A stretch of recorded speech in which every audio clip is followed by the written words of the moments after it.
Η ομάδα μας θα σας παρουσιάσει πληροφορίες για την παραπληροφόρηση. Θα προσπαθήσουμε να σας βοηθήσουμε να ξεχωρίζετε την αλήθεια από το ψέμα στο διαδίκτυο.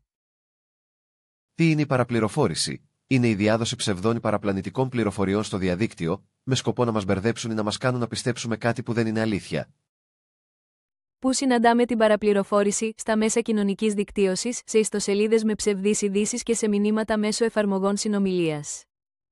Γιατί δημιουργούνται οι ψευδείς ειδήσεις? Για να κερδίσουν χρήματα μέσω διαφημίσεων, για να επηρεάσουν την άποψή μας ή τις αποφάσεις μας, για να προκαλέσουν σύγχυση ή πανικό.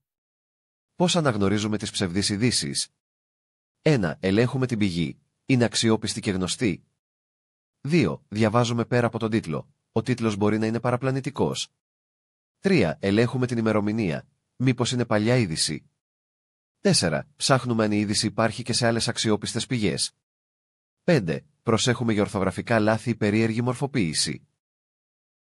Τι να κάνουμε αν βρούμε ψευδείς ειδήσεις? Δεν τις κοινοποιούμε. Ενημερώνουμε έναν ενήλικα ή το δάσκαλό μας.